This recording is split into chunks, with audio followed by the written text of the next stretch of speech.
Hey, hey, it's Mike with Riding in the Ozarks, and we have Bagger Bader with us tonight. I don't know if the beautiful Firecracker is going to join us or not, but she might make a guest appearance. She's around here, but she had some other things to work on. Busy lady. Yes, sir. So, everybody in the chat, chime in. Let us know who you are, where you are, what's going on. We want to hear from everybody. Speaking of that, Steve, before we get off, and we're talking about homecoming, we're also going to talk a little bit about Sturgis plans and stuff. Um, I ran into a guy at homecoming from Milwaukee, there at the concert, and he watches our lives and stuff, but he never comments. And I'm like, you need to say hi. You need to say where you're from. I said, we want to Yeah, hear from you. Participate. I said, right, don't be lurking in the shadows. right. I had someone else who was at the content meet and greet who posted pictures of other content creators and stuff, and that were there. Like Tulane had things they were autographing and giving out and stuff, so they had like a line of people, and that's Yeah, cool. I didn't have anything like that. I had stickers in my pocket to give out, but there's like no table set up that says this person's here or that person's there. We're just hanging out under a tent kind of thing. right. And I said something to the guy that, hey, I was there. He goes, yeah, I saw you, but I didn't want to bother you. And I'm like, man, that's why I came to Milwaukee, was so you could bother me. I Yeah, came. I mean, if I go to these events and I tell people I'm going to be at something, especially like a planned meet and greet, I am there for you to bother me. I want to see and meet and talk to the people that watch this channel, that support this channel. That is why I made the effort to be at that meet and greet. I didn't go for me. I went for them, for even if it was just for the 5 people that wanted to meet me. yeah. I So, mean, that's both of us love people. I mean, that's why we do this. And then, funny enough, I mean, that's how we met. We met at a campground and started shooting the shit. And the next thing you know, we had a good time. so we got Brian in here from the Tulsa area. We got Jeff from Milwaukee. And I think that's the Jeff I was talking to. And then we've got Hello Gents from Dallas Fort Worth area, originally from Springfield, Missouri. That's Ryan Skids. We got other people in here. I know there's 8 people watching, so let's hear where y'all are from. So, Steve, you've been to homecoming before. This was my first time. Hmm. You watched my video on it. Is it pretty much seem like the same format as when you went previously, or does it look like they're changing anything up?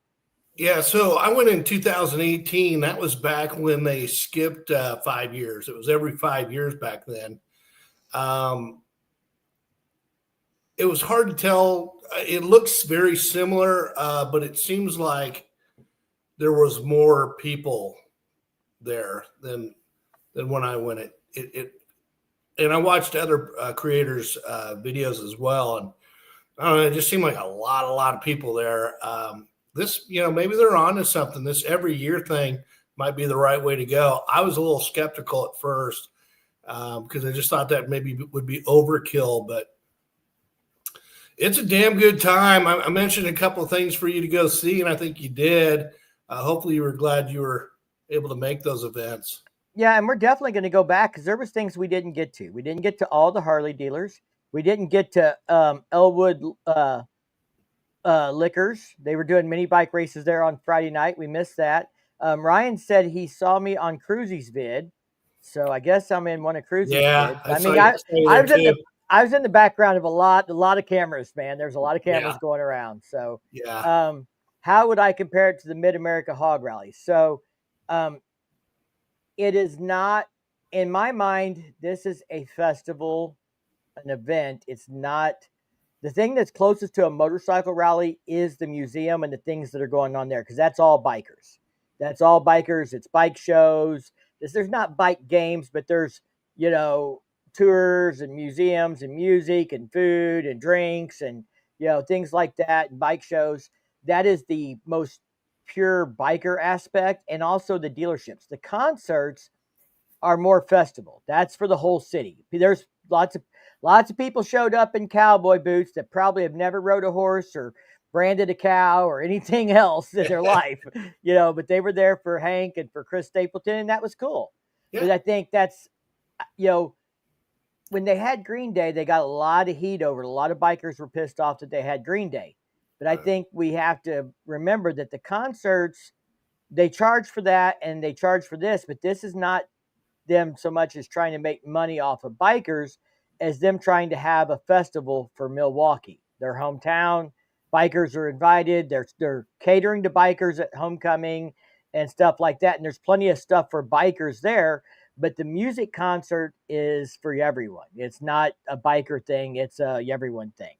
Yeah. Obviously, a lot of those people are fans of Harley Davidson, whether they ride all the time or they're bikers or not. But there's, I'm sure, a lot of people that came to the concerts that are just music fans that live in and around Milwaukee that came for the concert. Yeah. Well, that's one thing that's different. Back in 18, they didn't charge for the concerts. So that's changed. Yeah. Yeah. And I don't know what the cost aspect of that is. I mean, the times are hard for the economy. Bike sales are down. I get it. They can't throw money at everything. So Yeah. if they got charged and they're charging the local community to get in there and they're making money off of it as well, then I get it. Yeah. Well, I know the night I attended, Hailstorm was playing. Hailstorm's a great band, but I'm assuming they don't charge the same kind of numbers as a Green Day or Hank Jr. Right. Yeah, and that may It's be definitely part a of it. step up. They've stepped up the entertainment. They've got to Yeah, charge. yeah. You got at that point you got to charge. Now, I want to say Brian says here that he has been to the museum 3 or 4 times. He has family that lives in Milwaukee, and also say hi to Green Rush here. Um, the museum was one of my favorite things. I also, you know, the museum as a hangout was one of my favorite things. To be honest, I would rather hang out at the museum and that area, which was all free, except, I mean, I think to take the tour of the museum, you got to pay unless you're a hog member, then it was free for us.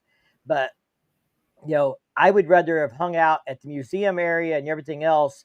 And the concert is really for the concert. If you want to see Hank and you want to see, you know, Chris Stapleton, then you're going to pay the money for the concert. But if you don't really care about seeing those bands, you can still go to Milwaukee and hang out at the museum, and they have free music there, and they have bike shows. The dealerships are putting on music and having vendors and doing stuff, and they have. Brian just mentioned that. Did I tour the powertrain plant? I saw I went to the PDC. Yeah, I didn't get to do the powertrain plant. That's something I want to do when I go back. We Yeah. found out they had a women's ride. We didn't realize they had that. That's something next time Firecracker might go do. So there's plenty of other things for us to do and see in a 2-day rally. So I'm sure we'll go back, spend a Friday and Saturday there. We'll ride up Thursday, get there on Thursday night, do the things, but I don't know, unless it's a band that we just absolutely want to see, I don't know that we'll hang out at the concert venue as much. Yeah. Go to the meet and greet if I'm invited back. That, yeah, absolutely, because going to meet fans is a big part of why I go to some of these events. This year, Sturgis is a little different for me. I thought about trying to organize a meet and greet. I thought I might have something going on with Harley, but we haven't really locked anything down. And at this point, with less than 2 weeks to go, I'm not worried about it. I'm going to Sturgis this year because a friend of mine is getting married and I'm the best man. And so that is the primary focus of Sturgis this year, not content and anything else. I'll of course make content, and I'm going to, if you do Facebook or Instagram, make sure you follow me on there if you're going to be at Sturgis, because I will post on there, hey, we're headed to Cycle Showcases show. That's one that I'm definitely going to try and be at for the unveiling. Monkey brought up the Ricky Bobby, whatever, bongo party pool thing at Steel Pony. We'll probably try and go to that. That's free, So there'll be some things at Sturgis that I will post. Hey, we're going to try and do this, or we're going to try and do that. Tuesday, Wednesday, Thursday is going to be all about riding and wedding. So, but the first part of the week and maybe the last part of the week, we may be hanging out in Sturgis, Rapid City, and being places where people can find us. I was watching your video and other creators' videos, and it dawned on me, it wasn't too many years ago that Adam Sandoval made a video about how he felt like Harley was missing the boat, that, there's all this opportunity to get basically free press from all these creators that love their product. and they haven't really figured it out. And here I am watching you guys get a special tour by Bill Davidson. I mean, wow. I mean, I'm not going to lie to you. I was jealous as hell. I was like, wow. Yeah, so we got a special tour at the headquarters with Bill Davidson, and it was really special because you just didn't get the typical tour. I mean, not to somebody might have put in a video. I'm sure it wasn't meant to not be in a video or anything was said that you can't share this, but it was actually on the anniversary of his mother's passing. Oh, And he wow. talked about that and he got emotional, and there's absolutely nothing wrong with that. I mean, his mom passed away and he was emotional, but it shows the human aspect of him, and how much Yeah. his mother and his father mean to him, the tradition of Harley, how ingrained it is his family. He told stories about riding the golf cart inside the factory and running it into something and knocking a picture off the wall and getting his ass yelled at by his dad and stuff like that. Well, what the hell's going on in here? It humanized those folks, and that Yeah. was great. But the PDC, I mean, from what I understand, this is like the second time they've let people with cameras in the PDC ever. Wow. So, did you have to sign an NDA to tour the PDC? Absolutely. Anything exciting coming down the pipeline? Nothing. Even though we signed an NDA, they did not show us anything that we can't talk about. But they still made us sign an NDA. I signed mine at the desk before we went in the door, and I'll be honest, I didn't read it. Hopefully, I didn't violate anything, or I won't be invited back. But a lot of them had gotten. I didn't get the invite to the PDC tour until just a couple days before, and it may have had to do with space or whatever else. But I had not signed an NDA, so I signed one at the desk. So I didn't really review it. I signed it and got out of the way so everybody could get in. But I didn't talk about anything I don't think they wanted me to talk about. I didn't talk about the PDC lot. I may do a specific video on it. There are definitely some things I'm sure they want us to talk about, but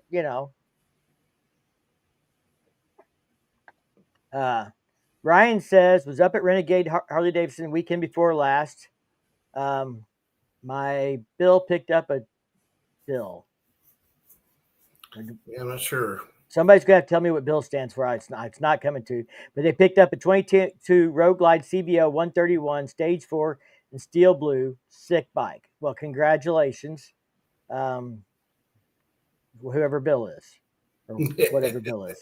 Sorry, I'm at a law. Bro-in-law. There we go. So it's bro-in-law. Brother-in-law. Got it. Damn, Brother-in-law. we're slow. Yeah. All right. Hey, Wagonators. Well, congratulations to your brother-in-law, and I am glad that Harley Davidson and Renegade was able to hook you guys up. I've got some news coming from Renegade, some things we're going to work on. I don't know that I can officially say what or what. We haven't got all the details worked out, but during Bikes, Blues, and Barbecue on that Saturday, Firecracker is going to lead a ride out of Renegade Harley Davidson for breast cancer awareness. So we'll Cool. be at BBB in Eureka Springs on Friday and Friday night. But Friday night we will leave Eureka Springs and head to Springfield. So Saturday morning we can lead a ride there. Awesome. Jay says brother-in-law is my CB handle.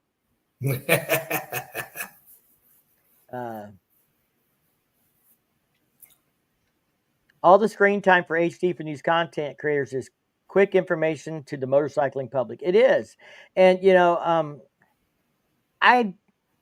I don't know. There's different styles of content. I've been told that I do very informational videos. When I make a video, I think about who does it serve and what value does it give to someone. I mean, and I think about that when I format it. I could just document my experience, but I feel like that's about me. And maybe people dig that, but I want to make sure that I'm trying to give them, like, if you've never been, why is it worth you going? What can you expect? What can you do? What is there to go on there? I've done videos like this for Bikefest, and I've had years after I've done it, people say, I knew where everything was at Bikefest because I watched all your videos on Bikefest, and it was great because now I know where everything is and I don't miss out on stuff. So, I kind of enjoy doing those because I feel like it gives my community, value. Not just saying, hey, watch me and Firecracker ride motorcycles. Not that there's anything wrong with that, especially if you're entertaining, like, Cruisy and stuff like that. I think my videos offer one thing, and that's so people realize how good you guys are. Mm. Hey, you have toilet TV, baby. Toilet TV I all have day toilet long. TV. Yeah, I'm toilet TV for sure.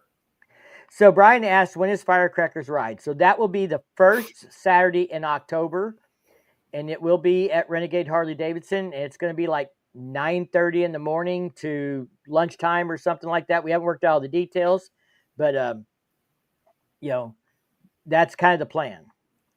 Brian says, I think you present differently and may simplify so people can understand. Well, maybe. I hope so. I mean, JS is a little biased, but he says my homecoming video was his favorite. I agree, man. I called you up and told you. I'm like, man, you killed that. I think I don't know. You were just in a great, relaxed state of mind or something, and you just, when you're walking along with your white sunglasses on, and I thought you just killed My wife hates those sunglasses, so I wear them every once in a while. Video just to it. aggravate her. She's like, "You wearing those?" I thought it was very personable. I think I'm going to get a prescription pair so I can wear them more often. See what the hell I'm doing when I'm wearing them. So, homecoming, but yeah, homecoming was definitely, and it may sound strange, but like for us, it's approximately 500 miles. It was 475 taking the most direct route up. That was going through Illinois, not our favorite state to ride through for various reasons, including the Second Amendment. So we came back, we cut straight over to Butte and come down through Iowa and avoided Illinois completely. And we also knew we were going to run into rain if we came the direct route back. And so we avoided the rain. And as we got close to Quincy coming down, we were starting to hit sprinkles. And I knew we were going to hit rain if we kept on at that pace. So we ventured another 50 miles out of our way, a little further west, and jogged south and took, some routes around the rain. And we ended up doing 625 coming back. But I enjoyed that 625. We stopped for ice cream at 5:30 at 60 miles from home, got some ice cream and cruised on in. And we left at like 6:15. We didn't get in a hurry to leave because leaving earlier just meant we hit the rain sooner. So we were trying to get behind it. So we left like 6:15 in the morning. It was like a 12-hour day for us, but we did 600 miles and I enjoyed it. And parts of it were nothing but cornfields, but it was just me and her and Steve and a good time. Some days I like just getting out and crushing the miles with like nothing to do besides, pound pavement. Absolutely. So 260 Jake says, I will be in the U.S. flag vest at Lake of the Ozarks. I'm finding you and buying you a drink. Great homecoming vid. Well, I won't be hard to find at Bikefest. I probably, if you go to the ice hole and I'm not there, they'll know how to get a hold of me. You find the owners of the ice hole, they definitely know how to get a hold of me. They have my phone number. They're good friends of mine and stuff. But we'll be doing after Sturgis. I'll start talking about our plans for Bikefest, and I'll definitely be doing more stuff there. I've talked about doing a ride. I talked about maybe trying to do a ride to raise money for something. But at this point, I really haven't had time to focus on it. So I think we're just going to like Bikefest. Maybe if you're there on Friday, we go do a ride. And on Saturday, everybody likes to hang out at the strip. I don't want to drag people away from that on a Saturday because, that's the big day for the strip. So maybe Friday's a ride day around the lake area somewhere. And then, Saturday was hang out the ice hole, have a little, I'm going to be here from 11 to noon or whatever kind of thing where people can find me, or 11 to 1. And, we'll just do our thing. Speaking of the lake, I went down there with my Omaha crew that I ride with, and only because we were going to go to Illinois and go to like bars like Poopy's and Psycho Silo and stuff. We did it last year, had a ball, but it was going to rain all weekend up there, so we ended up going down to the lake and obviously had a great time. Well, and I meant to tell 260 Jake, I won't be hard to find, but you don't have to buy me a drink. I if you want to, I probably won't refuse, but you don't owe me anything besides, honest feedback on the videos. That's all I ask for. Support the channel. Support the channel, watch the videos, and I'm, and like, Jeff from Milwaukee who talked to me, that's that is food for my soul. When I meet somebody in an event from Milwaukee that says, "Hey, I'm in your lives. You never hear from me, but I watch your lives and I really appreciate it." Yeah. That is the food that I need that replenishes my drive to keep doing this. And hearing from people like, "Hey, yeah, your video was great on this," or "Hey, I bought this product because I watched your video on it and I love it. It's great." That Yeah. kind of thing.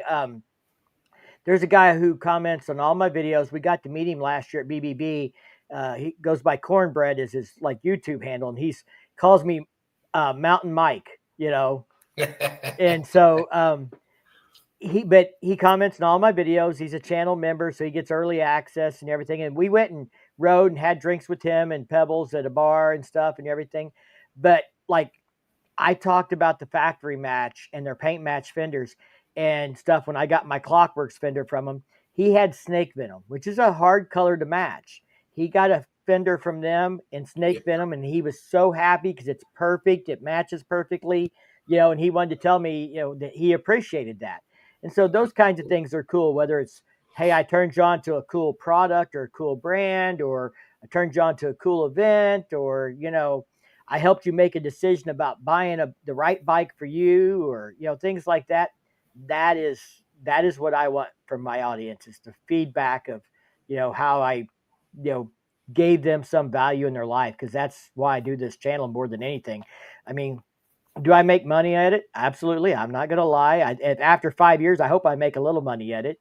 But I mean, I could go make more money doing a lot of other things. I don't do it for money. Hey, for the amount of time you put into this, you're in poverty level of pay. Well, I'll tell you, I probably have at least 8 to 10 hours in editing the homecoming video, not counting the filming it, not counting the travel. Harley did not pay for our motels. They didn't pay for our gas. They didn't pay for our food. They did give us passes for the concert and for the meet and greet. And they gave us, the pass had some, it's like a wristband that had some money on it so we could buy food there at the festival, but it only worked there at the festival and stuff. But I mean, it wasn't sponsored, and they didn't pay for all my stuff and everything like that. We dropped over $1,000 to go do homecoming easy, and I'll never see $1,000 out of that video. Yeah. That's the reality. I bet you if I look at that video, it probably hasn't made $50. Right. And it's already dropping in views. So unless something changes and it picks up, it's not going to probably, ever get there. So far in 2 days, it has made $20, and usually the first few days are your best days. Yeah. So, but it's been viewed by 2 or 3 thousand people, and if it helped 2 or 3 thousand people, then that's why we do it. Well, yeah, and you're not doing it for the money, You're doing it for the other reasons that you already mentioned. Certainly, which is the case for me. I'll probably never get monetized, which is fine with me. Oh, but So, back to what you were talking about a minute ago. With my YouTube channel and my Facebook page, what I've been enjoying is I'm getting people that I may know but not barely know will message me and ask for my opinion on parts. And like, where can I get this? Where can I get, do you know somebody? Blah, blah. I love being able to help people, achieve their motorcycle dreams. So I get a kick out of that. yeah, it's building the community. So Lady Wagonator has a question for you, Steve. Are you going to Bikefest? Absolutely.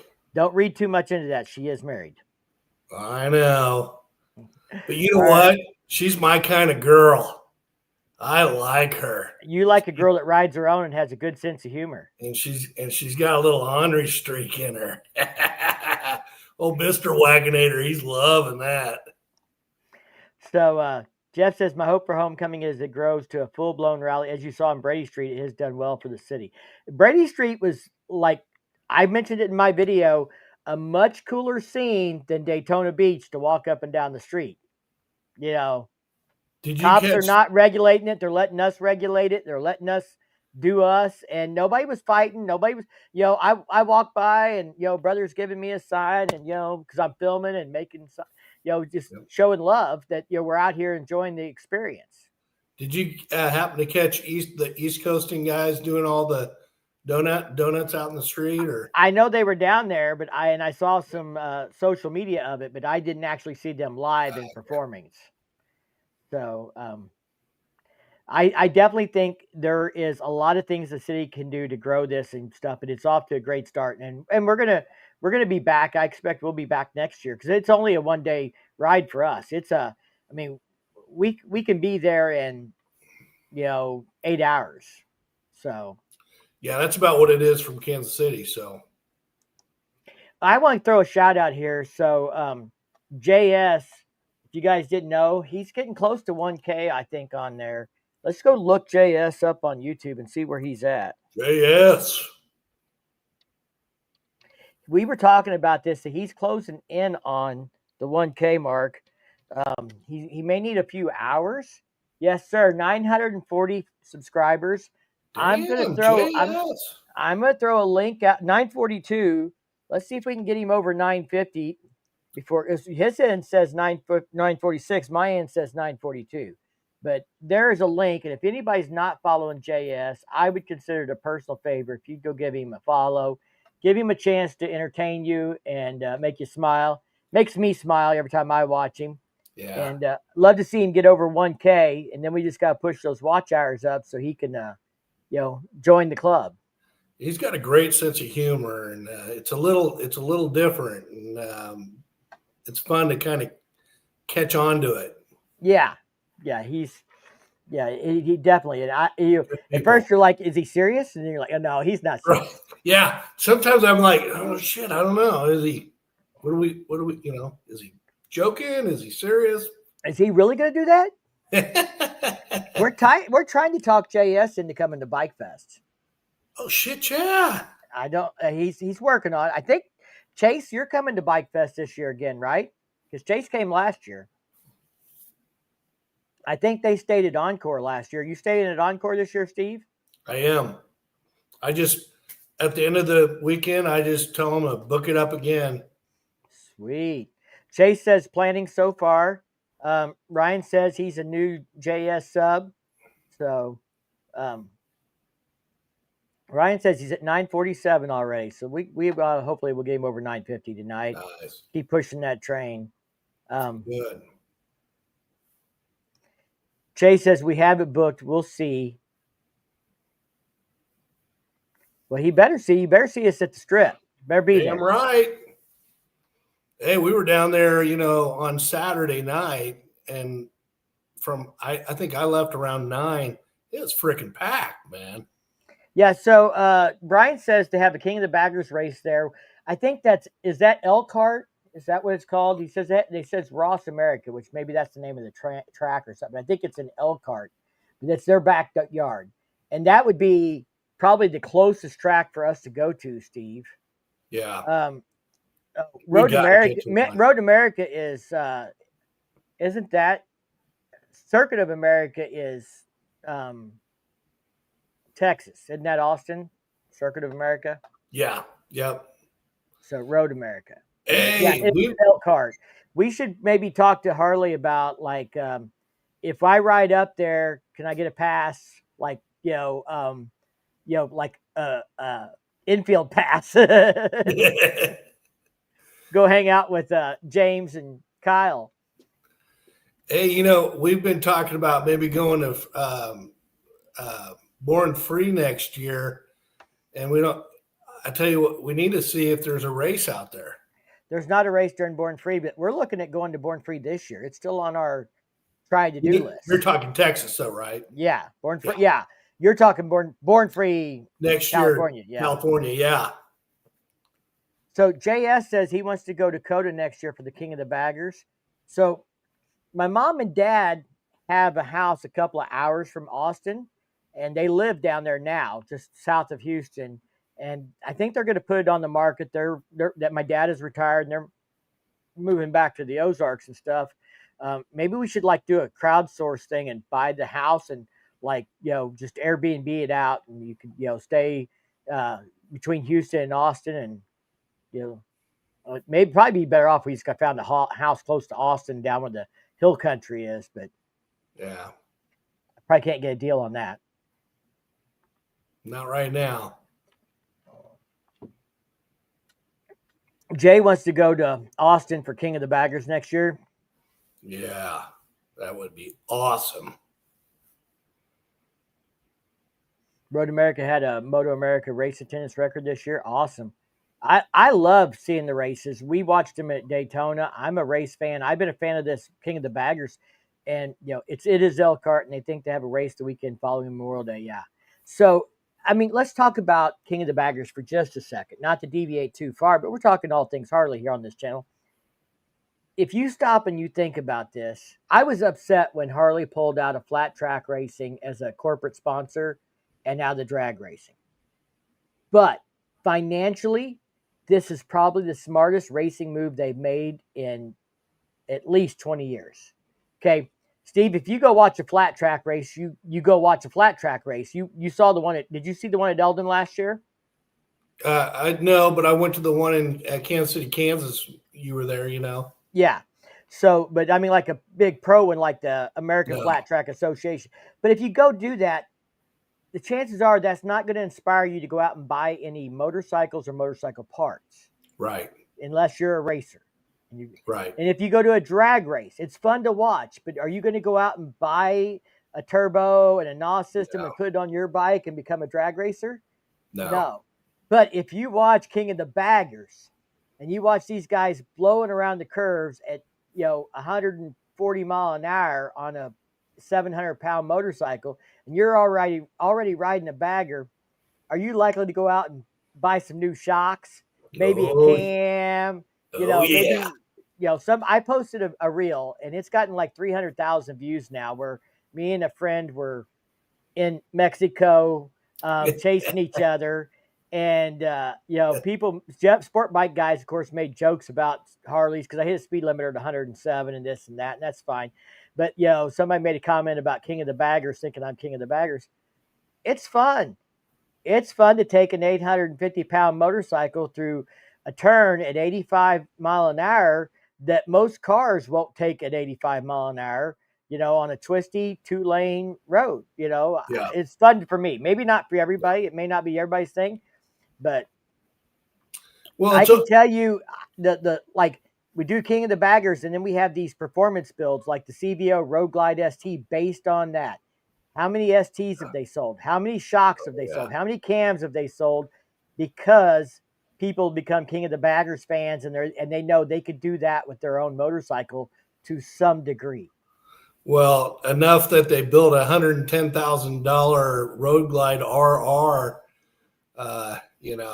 So it's obviously caught on. But to your point, I've never been a big race guy. The first race I've ever seen, you were there in Kansas City, Kansas on that flat track race. It was really cool, but the King of the Baggers is just a whole new animal. And because I have a Road Glide, I want to go watch them race. So Bad Boy says Born Free has a dirt track, oval, and a straight track. Now, are we talking Born Free Texas or Born Free California? I don't know. I'm unaware. Are you aware? I haven't seen. I've watched a number of videos on the California edition. I haven't seen any racing or flat track or anything there. So Ryan in Texas says he's glad Born Free in Texas is in October, and I am too, because we're talking about coming. It's camping season. So. Jeff says that race is end of May, beginning of June up there at Milwaukee, Elkhart. So, yeah, that'd be right after Memorial Day. Races during the day, 6th Street at night. That's Austin. Yeah. Good times. Are they having bike races at Bikefest? So, I'm so glad you asked. The flat track championship race will be at Eldon at Bikefest again this year. So that's the last race of the season for the flat track racing, and it will be at Eldon again this year. And they've had 2 flat track races this year at Wheatland, Steve. They I think had one last weekend. I am going to watch and get that schedule next year. And if there are more races at Wheatland, we need to do a meetup and meet there. That's a good spot for us to meet in between, go to the races, spend the night, go ride or something. Hell We could yeah. do a meetup there for people that are race fans and channel fans to come to Wheatland and watch flat track racing and hang out with us. The other thing that Wagonators, they built a new track at the Lake of the Ozarks. Was it Ozark International Raceway? Raceway, yeah. It's a road course and it's hilly as hell. And I know that Harley, a year or two ago in the spring rally, set up some rides around it. Hopefully, that might happen for Bikefest. But I'd sign up for that in a second. I've got a friend who said he can get me on the track to do a parade lap at just about any time they're not got something going on. So, I'll talk to Carl. Maybe we'll see. And not maybe during Bikefest because they're going to have races. So that's the other thing. They are going to have sport bike races at that Ozark International Raceway during Bikefest as well. Oh, okay. Yeah, I mean, Bikefest is growing, baby. Oh, shit. People, you are missing. And Cycle Showcase is back at Encore. Did you see that announcement? I'm sorry, what? Cycle Showcase is going to be back at the Encore during Bikefest this year? Yep. I knew that. So Bad Boy said Texas. So Born Free Texas has a dirt track and a straight drag track at Born Free Texas. So maybe we'll see some ad hoc racing or, not like professional racing, but maybe some racing. Who knows? Zan Biker. Zan's out crushing miles. Just got back from riding. So, do I know what night? Saturday night will be the flat track championships in Eldon. It will be on Saturday night. I looked it up. I'm 99% sure that is correct.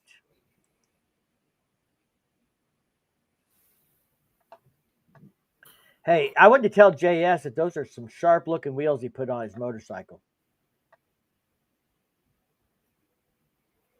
Do you know where he got them from, Steve? Well, I'm gathering that it may have came from a gentleman in Rolla, Missouri. Yeah, just shout out where I live, bro. Hey, we're all family here. Yeah. I've said Kansas City about a gazillion times, but now that's a little bigger. Yeah, a couple more people here. Yeah, you can hide a little down in the Lake of the Ozarks or down in the Ozarks. I know. It's all right. I got nothing to hide. I don't have any kids living at home that I got to worry about anymore. So, plus you've got some friends with you at all times, right? Smith and Wesson. Smith, Wesson, and Ruger. Smith and Wesson. There might be Smith and Wessons all over the place. I had a homeowner insured that we were talking about security systems and whatnot, and this guy's a character, and he said, Steve, I can't walk 3 steps in my house in any direction at any point without having a pew nearby. I was like, that's badass. Good for you. So Jay said he got him from a guy in Buckhorn, Missouri. That's where he picked him up at anyway. So yeah, Jay's got a video on new wheels, rotors, and tires. He's doing a live too. He's been doing some lives. He's been doing some lives with him and Chase. Yeah. He had Gears and Gadgets on, Windroad. Some dickhead from the Ozarks was on early.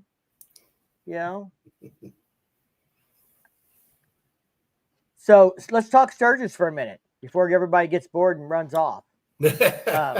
You're getting there before I am. So tell me your Sturgis plan this year and what you got going on. Well, I did something last year that I've never done before. I drove a car. I took my son up there and had a unique experience doing all that. So that was cool. And then this year, I'm going to trailer my Softail up since, it just kicked my ass if I tried to ride it.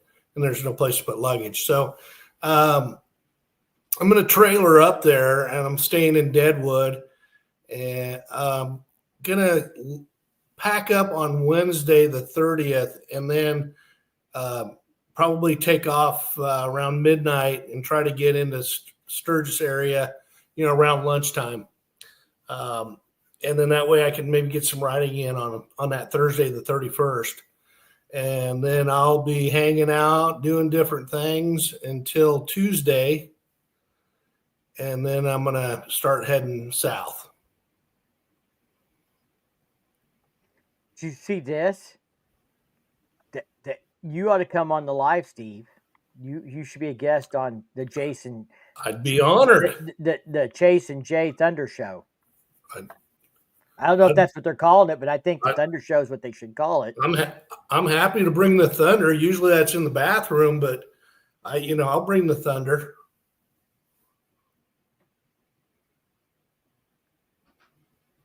So,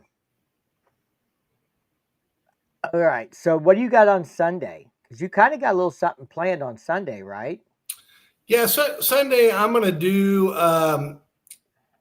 well, I did a video last year, like 4 or 5 videos on Sturgis, where I just try to condense everything into about a minute video, just for a quick reference guide for anyone that, didn't want to go through a 30-minute video to learn kind of where to go and what to do. So anyway, in one of those, I mentioned several bars that are outside the Sturgis city limits that I've been to, and some of them I haven't. And I thought, man, that would be kind of cool. So we're going to do I'm calling it a pub crawl. But I'm going to meet, I'm going to start at Legends parking lot just outside Sturgis. We're talking Legends Suspension, not Legends their booth their booth at the rally or anything. Yeah, like Legends Suspension's actual manufacturing center. And then we're going to run to some smaller bars that maybe people haven't heard about in the outlying areas, and stop in for a beer or whatever, maybe 2, and then keep on moving. So I think it'll be fun. I'm looking forward to it. The hometown out in Western Kansas that I'm from is kind of what originated the plan. They asked if I would do something like that. And I said, hell yeah, let's do it. So I don't know how many people are going to be, I haven't really broadcasted it a lot, but certainly anybody and everybody's welcome to come. But that'd be at noon on Sunday. You definitely need to put some posts out for that. We're going to try and attend that with you. Yep.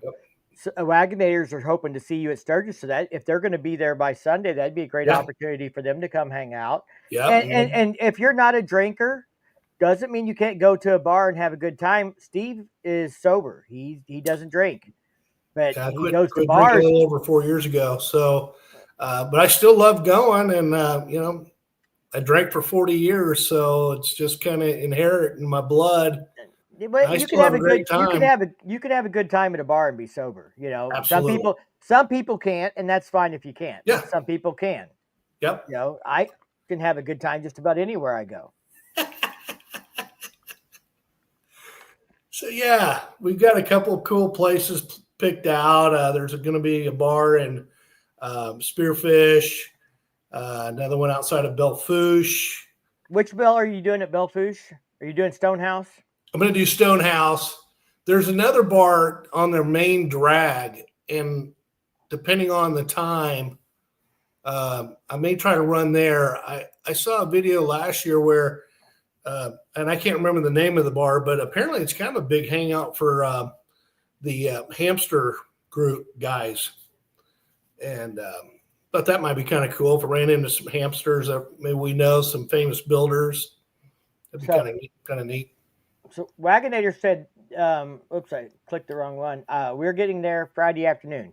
So are we, Wagonators. We'll get into my plan in just a minute, but we're getting there Friday afternoon. Steve, are you going to go to, since you're going to be there, are you going to do the Badger thing on Friday night at Buffalo Chip? Are you thinking about it? Yeah. I did it last year, and I reached out to them, in fact, today. So I think it's 4 to 6 or 4 to 5. The big engine bar, just on the back side, there's a circular tent. I don't know what it was.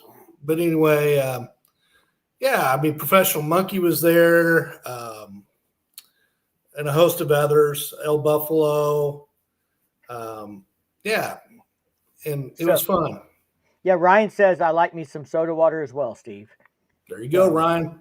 I have not reached out to the Badgers because I don't want anybody expecting me or saying I'm going to be at something if I'm not 100% sure.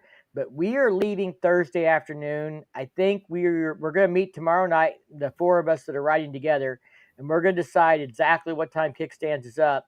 And we're going to either stay in Omaha or Sioux City, depending on how far we think we can get Thursday with the late start, because we're not leaving till probably at least 1:30, 2 o'clock. Yeah. So Omaha is doable. Sioux City might be a stretch. We'll look at it. We'll talk about it and see how hard everybody wants to go. If they want to go light the first day, since we got a late start, that's fine. I would like to be at the big engine bar by 4 or 5 o'clock, but I can't promise it. So I didn't reach out to nobody. But if we're in town on time, we may just, ride right up there and make a guest appearance. Not that there were anybody special, but we may just show up and hang out with everybody. Absolutely.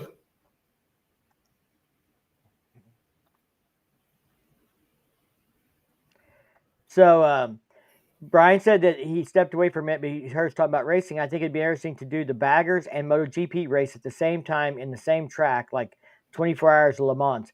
So if not everybody knows, the King of the Baggers is going MotoGP. They are going to be running King of the Baggers at some of the MotoGP tracks and races next year, and I think they're going to do 3 or 4 in the U.S., and one of them is Austin Circuit of Americas, as I recall. So that's like, it may not be 24 hours of Le Mans, but it's going to be some serious racing going on in MotoGP, and it's going to be a pretty wild deal. They're trying to take King of the Baggers international. They've been doing some stuff. James Rispoli, I follow him, and he's been to Thailand a few times and things like that. Brian says different classes running at the same time. Well, I don't know that we're going to get that far, but they're going to do some MotoGP racing with King of the Baggers all at the same time. As far as Sturgis, so I guess I'll give you guys the layout of my plans. We're leaving Thursday afternoon. Like I said, going to probably stay Omaha or Sioux City, one of those two. Get up at dawn, 5:36, hit the road again, and try and roll into Sturgis before 5 o'clock. Try and get there early afternoon.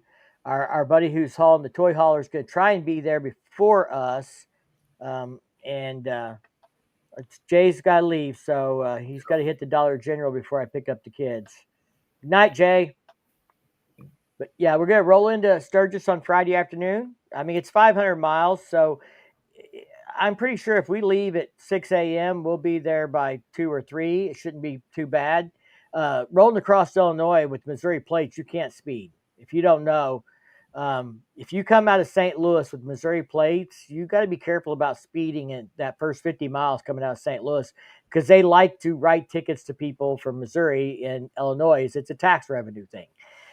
So I learned that from working up there. So I don't hammer through Illinois near St. Louis with Missouri plates. Once you get a little further out, it's not so bad. But Illinois is still not a state I want to get pulled over in for various reasons. So we pretty well stay within 5 mile an hour of the speed limit through Illinois. But South Dakota's, baby, it'll be 80 mile an hour speed limit. It'll be, the Softail will be rolling 85, 90. That'll probably be all she'll want to do on it. Yeah, drop the hammer, man. So we'll make good time on that 500 miles, 600 miles. We'll make good time on it. So even if we stay in Omaha and we have 600 miles to do, I think we can still do it by 4 o'clock. So you get past Chamberlain in South Dakota, and it's God's country from there on out, man. It's drop the hammer. Only thing we got to worry about is gas stops. That's right. That's true. So we'll hammer out and get there Friday. Like I said, if we get time, we'll go do the big engine bar, meet and greet with the badgers and all that. And then Saturday, I'll just like pull up my calendar here. We've not everything is set in stone because, like I said, our first priority is our friend's wedding and stuff. But Right. I kind of The Badgers are doing another meet and greet at the that little campground, Club Zero, Camp Zero, or whatever. I think that's on Saturday, maybe. I don't know. Yeah, I don't know. What I have for sure on Saturday, and this is probably if you're there on Saturday and you want to find me, this is probably the best place to be sure to find me. Is I am going to try and be at Cycle Showcases premiere at 5 o'clock at Steel Pony where they unveil the bikes because Yeah, you know yeah, I want to be there too. Randall does an awesome job. He puts a lot of work in this. He's from the Missouri, so I'm going to go support him and Yeah, share out on the content, what he's doing there, what he's putting together. It's well deserved that he's doing a show there and stuff. And so we'll be at Cycle Showcase on Saturday at 5 o'clock, almost definitely. yeah, So if you're in Sturgis at 5 o'clock on the first Saturday, the second, you should be able to find us at Steel Pony. Then let's see, Sunday we're going to try and do your run, and then maybe we end up at the Buffalo Chip for the motorcycle Ozarks thing. You still going to try and make that after your run? yeah. Yes, I'm going to make every effort. I did it last year. It was really cool. Woody gives out an award too. Shit, and I didn't think about it. Forget what it calls it. Something like the Resilience Award, and he gives that to someone in the motorcycle industry that doesn't get a lot of fanfare, but he's dedicated his life to the motorcycle world, and that was pretty cool. I think the guy that won it last year had something to do with S&S. So I got a couple questions here, and I'm going to get through these after I finish kind of my schedule because I don't want to get sidetracked. But Monday, I think we're going to try and hang out around the Sturgis area. The Gypsy Pines have the hill climbs there. We watched that 2 years ago when we were there, and April loved watching the little kids trying to do the hill climbs and everybody helping them and stuff, and it was really cool. So there's also the old school chopper show at Full Throttle.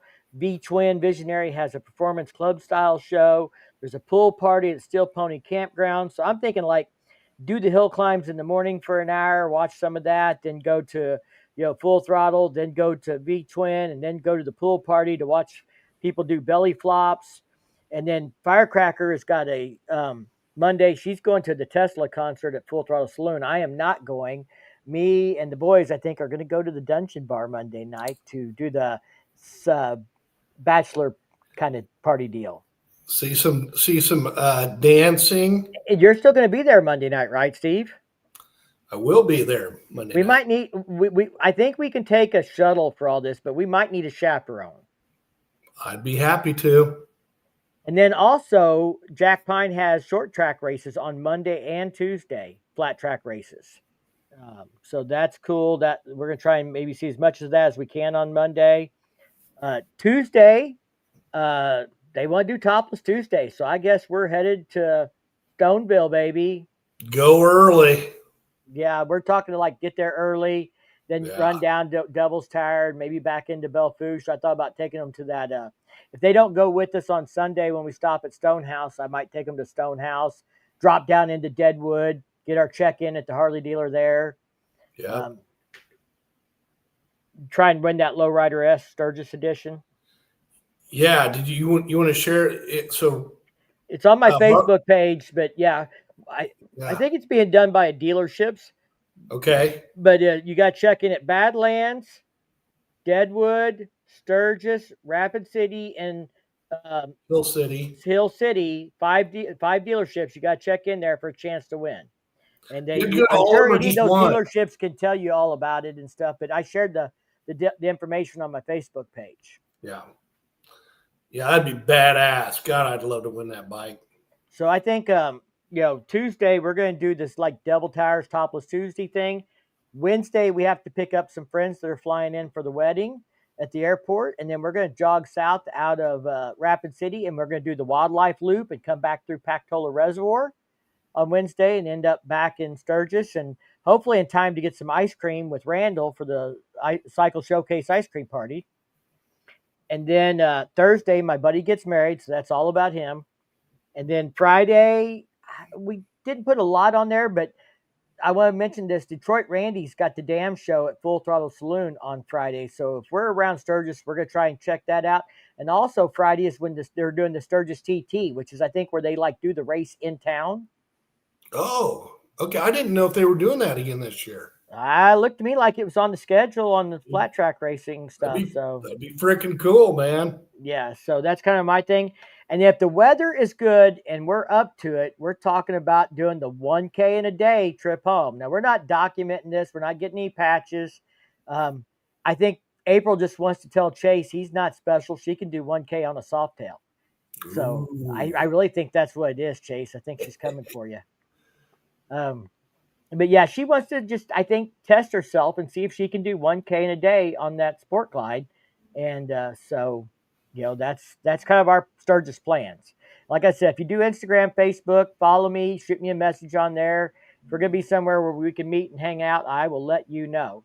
Now, to answer Jeff's question, when you were at Homecoming, how did HD crack the whip on content creators to be at locations where needed? I would not say they cracked a whip. I wouldn't say they used a whip. I think they said, these events are going on at these times. If you would, you're invited. We would like you to be there. Obviously, they understand you ride motorcycles. We had people that ran into weather. There was a content creator that had a motorcycle accident. I didn't know who he is. I've never seen his face. He wears a helmet, but apparently I saw a post afterwards where he had wrecked a motorcycle, but he made it to Homecoming anyway. But he had fingers bandaged up. I saw him with his fingers bandaged up, but I didn't know who he was. And I was like, I saw his post. I was like, man, I didn't realize that was you. And because I don't know what he looks like. And he's like, I didn't realize. He said, I didn't catch you either. We could have talked all things Street Glide. So, but yeah, they were. I mean, those kinds of things happen. So I wouldn't say HD tried to crack the whip. Again, they're not paying us to be there. They didn't pay for our motels. And this is what happens as a content creator. People try and remove roadblocks so you can come to these events, but they don't generally pay you to be there. I go to the Cat House. Jeff helps us with lodging, things like that, but he doesn't pay me to be there. I don't get a check. That's not how I do this anyway. Right. And so if I'm not taking money from you, then, you're not telling me what to do. Jeff is never, ever at the Cat House asked me or told me what to do. He's asked me, hey, if you can get by and, give these guys some love, give them a shout out or whatever, that'd be great. They're supporting the event and stuff. And I'm happy to support the people that are supporting the event kind of thing, but it's no cracking the whip.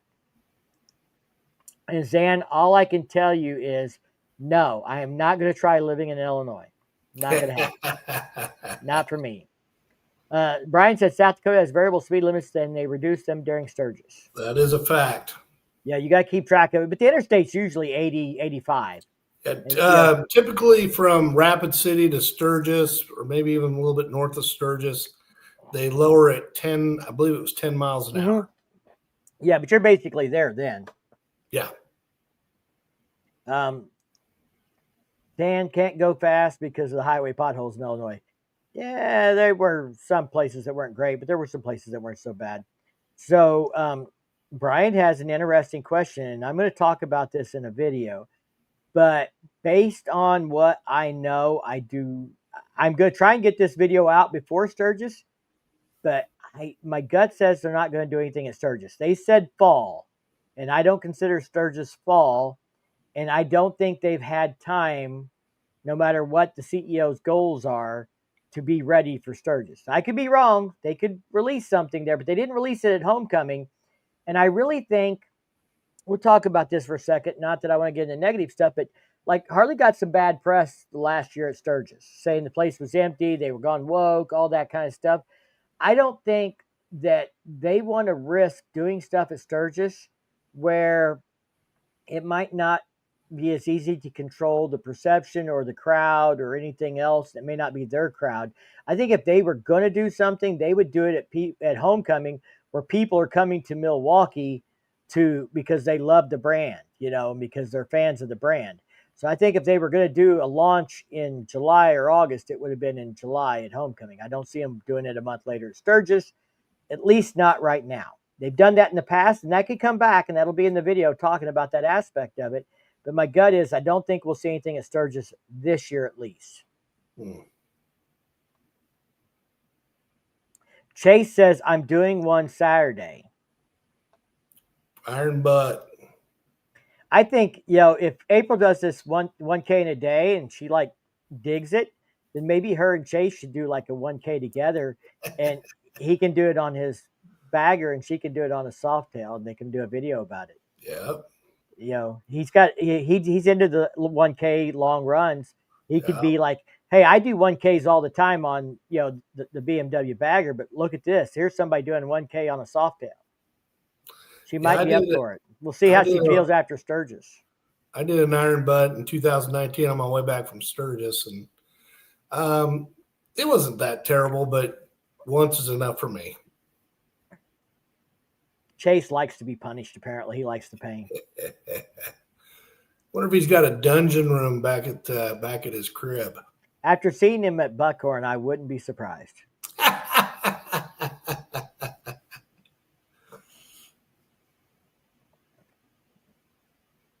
Salty's here. So be looking for Busted Knuckles in his new ride after his, I don't know if that's 24 bit the dust. Harley Davidson could not figure out why the 24 kept going to limp mode. So I guess I got to catch up on what's going on with Busted. I got a message from him asking when we were get there, but I didn't know anything about this new ride thing. So I didn't know his 24 kept going in limp mode, and they had to do something. So I'm going to have to get caught up. I don't know how I missed this because I do follow him, but I hadn't seen it. So I'll be looking into that. Yeah. If you show up and volunteer to their schedule, you're more likely to get invited back. Exclusive first looks. For like Harley's thing, I'm sure it's, if you show up, you make content, you highlight the things they are hoping you'll highlight in a positive way, I'm sure you're more likely to get invited back or to get exclusive looks. But I mean, I want to give them some credit too. It's not all about, you have to play to pay or whatever. You don't have to do what they say to get invited back.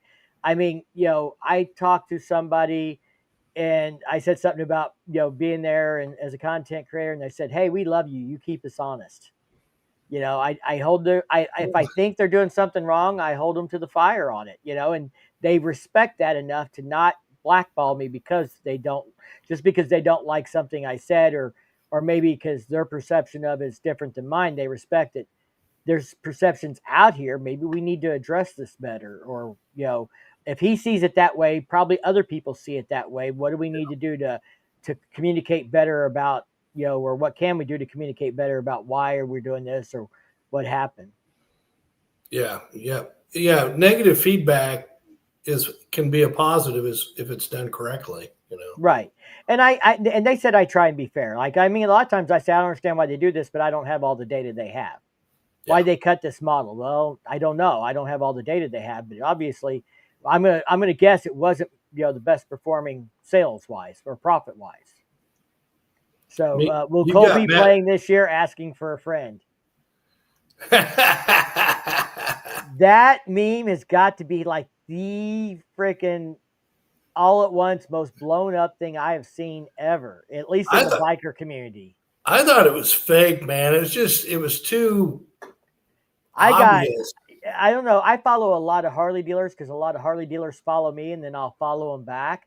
So I see a lot of memes or posts from different Harley dealers all over the country. All over. And I am seeing Harley dealers all over the place being like, hey, buy the bike, and they're got his face and her face, and and this and that. Used motorcycle collection for sale cheap. Yeah, right. I need to hit her up. She wasn't too bad looking. Salty says, good evening, all. What's up, Salty? There were iron butt riders on Ninja 400s. Sweet. I don't know that.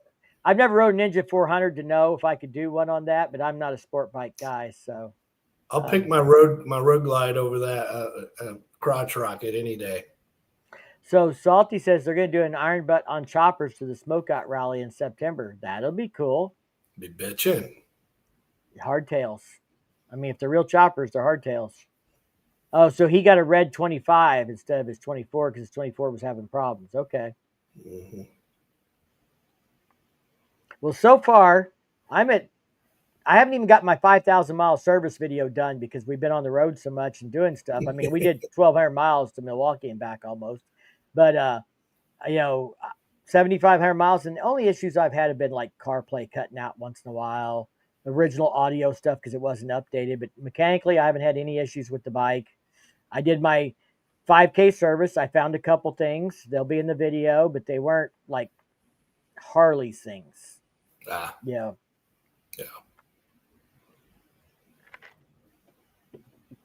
I found a Nick cable that had to do with my aftermarket bars.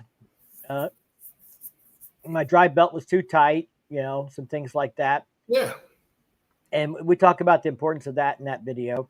I have a video coming out tomorrow about something I waited way too long to do on this new bike, and I told people not to make the same mistake. Well, I have to get over to Busted's channel and watch the video. Somehow YouTube didn't notify me, or I was rolling down the highway when it notified me and I lost it, because that's sometimes what happens when you're traveling for 4 days. Yeah. As for Harley, I'm just hoping the trikes get a refresh in fall. We will be talking about that real soon too. It's time to start talking Harley Davidson and what's coming as we hit August, because it may be coming sooner this year. I have my own suspicions when we're going to see the 2026 stuff. Sorry about the lighting. My second monitor keeps going out and my light goes down and back up.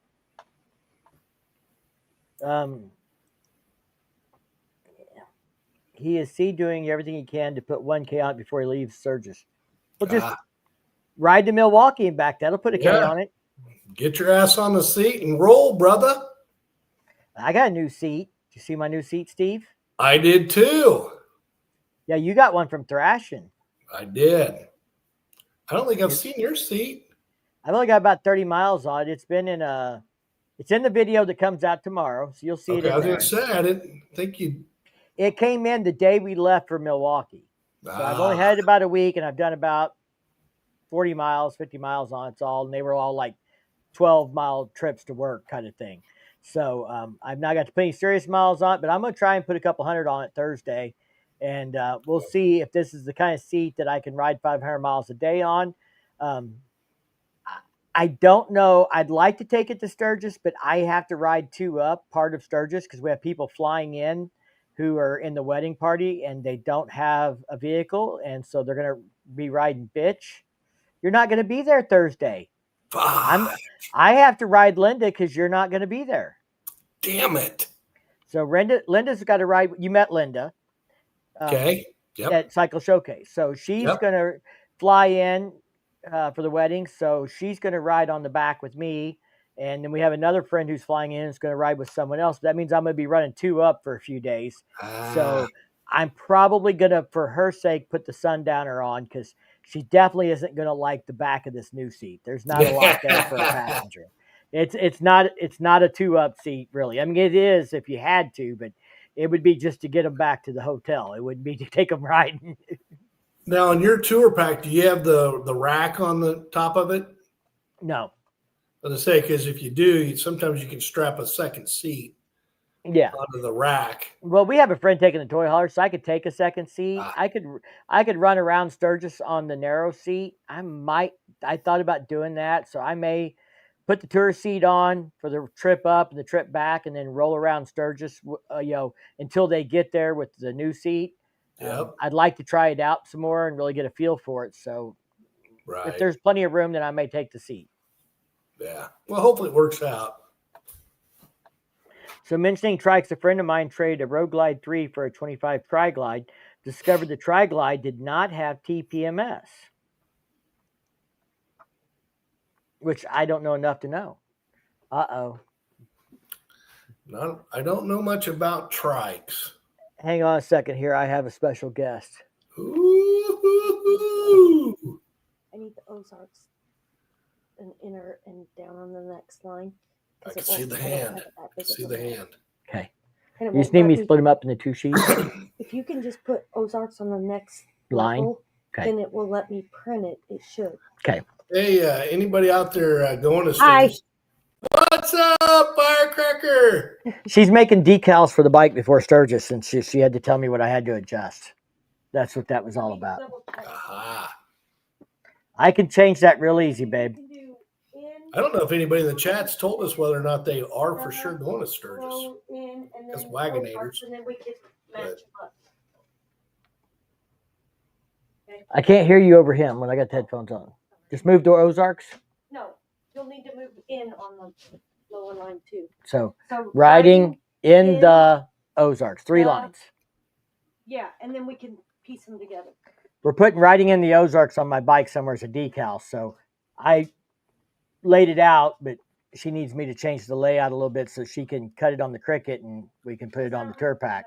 So it'll be right on the back of the tour pack. So if you're riding behind me, it'll say riding in the Ozarks. Cool. And we may do something on the saddlebags later. We may not. I don't know. Yeah. We'll see.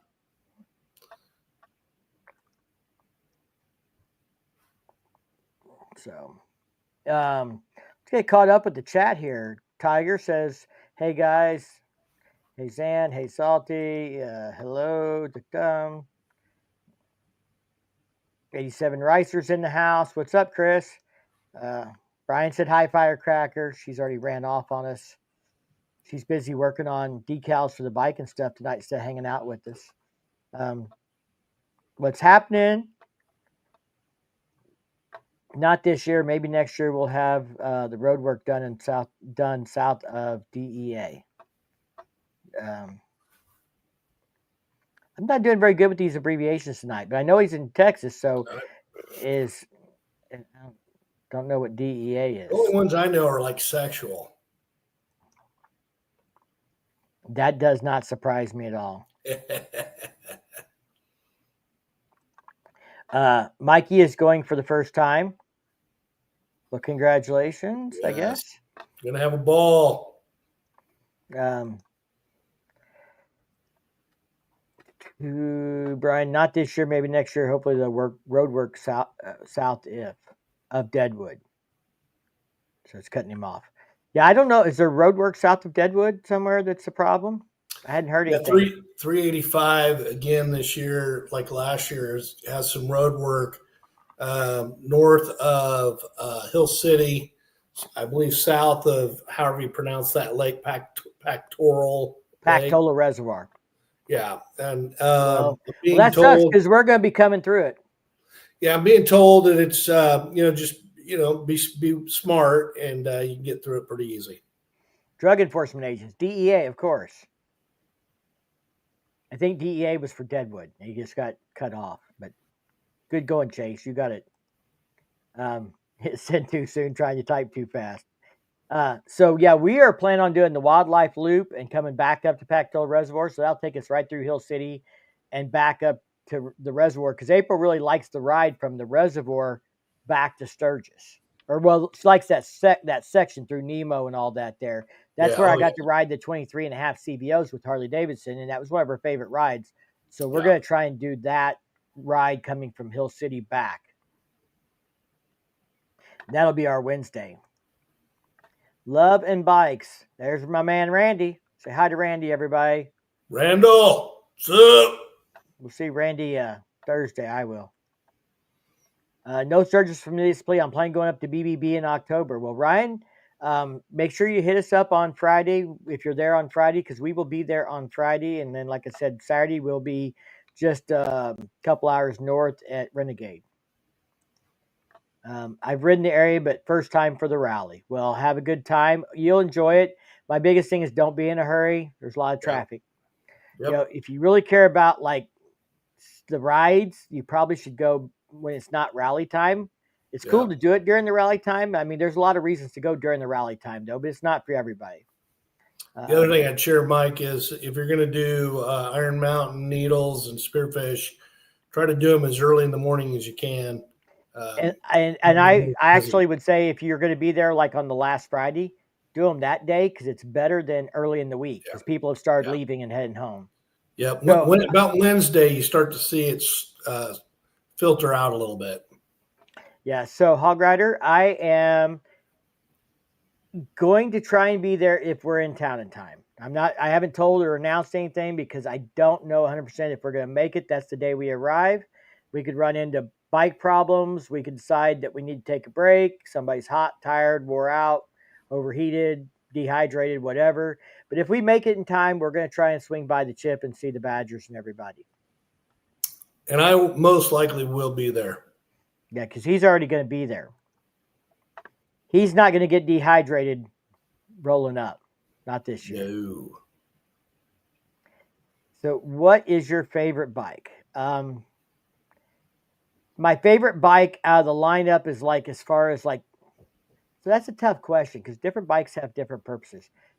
The bike I'm most likely to buy, which is the bike I did buy, is a Street Glide because I need a touring bike I can throw miles on because I like to go crush miles and travel the country as much as I can, which isn't as much as I would like to because of my job. Unfortunately, the fucking thing's in the way, but I got to pay bills. So it's a necessary evil to keep the bike. I got to have a job. So, but do with a Rogue Glide RR if I had, if I could pick anything.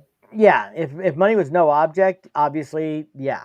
But I guess, what's your favorite bike? If you were talking like of all time, there's a lot of bikes I'd love to have that, if I could go back and buy that and then wait to buy a Street Glide, then I would absolutely do that.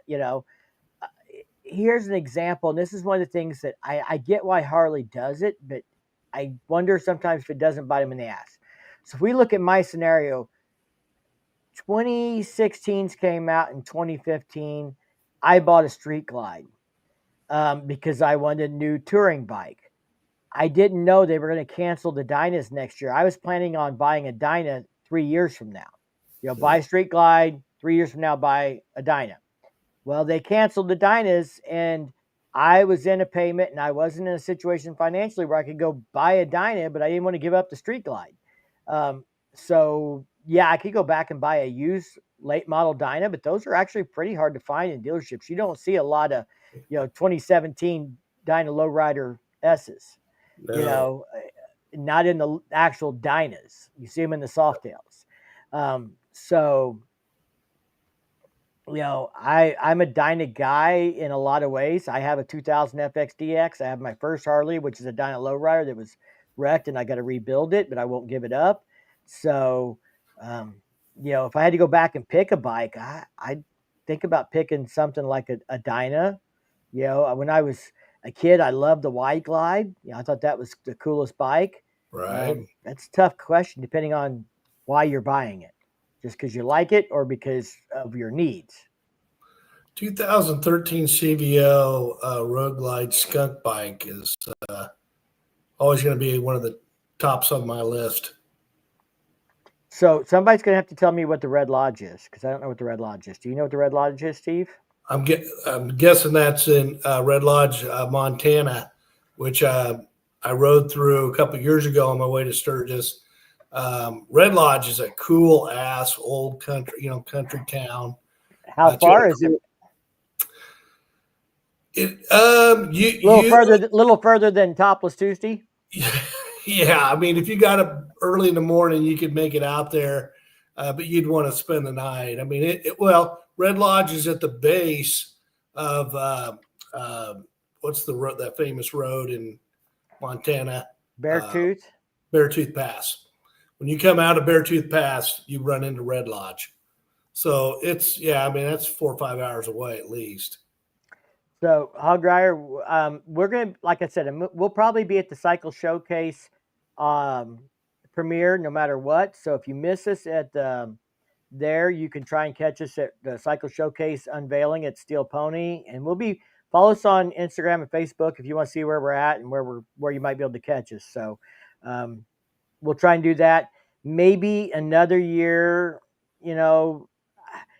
I don't know. I didn't have anybody who reached out and say, hey, do you guys want to do a meet and greet, be at our booth from any of the vendors or anything else this year? So I don't want to ask somebody to set up something for me particularly.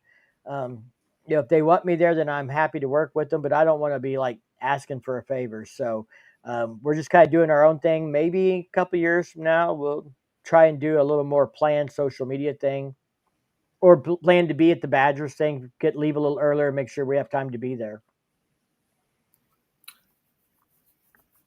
I hope to see everybody there. I hope everybody that knows me or watches the channel comes up and says hello. Absolutely. Oh, Sunday before my pub crawl at noon, I go to Nemo every year to the firemen's pancake feed. Yeah, right off the highway there in their little civic center. That's the road. That's the way we go to Pactola. So yeah, okay, yeah. So I 99% chance I'm going to be there for breakfast, and then I'll leave from there to head over to Legend Suspension. Well, holler at us. Maybe me and April go have breakfast with you. Yeah, I've done it every year. I've been, I think this is my 7th year, and I've done it every year. So Green says his favorite Harley is the Pan America. By the way, JS is back. Nice. Green Rush says I can buy whatever I want. Also, that's a nice option. I wish I had that option. Me too. Congratulations. No hate. If I could buy whatever I want, I would, have a whole shop full of Harleys. Even though I have pretty close to that already, but they're only. Most of them are. Everybody's like, you got all those bikes. Well, I got a 98 Sportster, a 2000 FXDX. We're talking, I got 2 bikes that are less than $6,000 between the 2 of them. Yeah, not all of us are professional monkey. Right. Well, and my 94 lowrider, I bought that 20 years ago. That kind of thing. So these aren't they're not all the newest bikes. The most expensive bikes we have is, of course, my new 2024 and April Sport Glide, and then I have my 16 that's paid off. Yeah. Are you still trying to sell that? I'm not trying so hard. I mean, nobody seems to want to give me money for a bike with 75,000 miles, like they're scared of it. So I may just keep it. April may ride it, or if I decide I'm ready to trade the 24 off, and I ever have a problem and I need to travel, I've got a touring bike I can travel on. I mean, I'll be honest, they only wanted to give me $6,000 for trade-in. I'm not giving up that bike. I've got $6,000 in accessories on it. Yeah, I mean, I'll just drop a motor in it and keep on riding it at that point. If the 2024 is not a forever bike. That's a bike that I'm going to ride. I'm going to make content on, and then I'm going to trade it in on the next bike, try and keep a newer tour bike for going to content and doing content and making content. When I can't do a tour bike, then I guess I'll go back to a Softail. There you go. Red Lodge, Beartooth Pass, Chief Joseph. So we have not got to ride that far yet, out that way. We're talking about, we talked about next year, but now somebody's trying to talk us into going to California next year, and we only get one big trip a year. So it's on the bucket list. All I can tell you, I just need more vacation time. Yep. I was blessed to do that run 2 years ago. We actually tied in Trail Ridge Drive in Estes Park. By the time I got to Sturgis, man, it was almost kind of a letdown because I'd done all these kick-ass roads leading up to hitting Sturgis. I definitely recommend it to anyone, though. That Beartooth Pass, Chief Joseph Highway, amazing. So Green says that they have an RR Road Glide at his dealer. They want $149,000 for it. He would give them $100,000 cash. I know a dealer that was getting one. I don't know what they're going to ask for it, but they're pretty reasonable. They're normally an MSRP dealer, so I might know a dealer that would sell one for $100,000 cash. Because MSRP, I think, is $110,000. Yeah. Well, Matt Laidlaw, they sell everything at invoice, right? So there's dealers out there. My modesty. I don't hear that word used to describe me a lot, but okay. I'll be coming out to Sturgis with Jonesy. Right on. Yeah, Jonesy's got my cell phone number. So if nothing else, man, just tell Scott to text me or call me, and I'll call him back. Or we'll hook up. Scott Jonesy comes through Missouri, going to Arkansas a lot, close to where I live. We've met multiple times and stuff and hung out. So just have Jonesy give me a call or text me and see where we're going to be or something. I'm sure we can hook up and hang out, get a drink, get a burger, glass iced tea, whatever. Jonesy will have something generally stronger than that, but maybe not if he's riding. But I've had a drink with Jonesy before. Um, Jay, suspension. I wish I had some suspension. Um, Tomorrow's video is going to talk about suspension a little bit. So all I can tell you, Jay, is watch tomorrow's video. There you go, a little If you teaser. follow me on Instagram and you watch my stories, I don't post everything as a post, but I do post some stuff in my stories that will give you sneak peeks into future videos or future things that are going on. Today we got a box from Hogworks. A few days ago I got a box from Harley Davidson. That you might see pictures of something mounted already on the bike, and if you watch my Instagram, Facebook stories. That's all I can tell you. That stuff expires, so if I put it on there, those that are watching and paying attention get a sneak peek, but it doesn't ruin the surprise for everybody else. So Brian just put 100,000 miles on his 2019 Road King Special on their trip to Colorado over the weekend. Congratulations. If I had not tried to stop putting miles on the Street Glide because I knew I was going to trade it in, I'd probably be close to that. And I probably should have just done it because it turned out I wasn't trading it in anyway. I learned my lesson there. If you're not trading it in by 50,000 miles, you might as well just not worry about it because they ain't going to give you any more or less for it after 50 grand. You put 50K on it, it moves you into that market where there's too many other bikes with lower miles that people would rather buy. Yeah. Well, there's a lot of things we really need to do. We need to do the Dragon.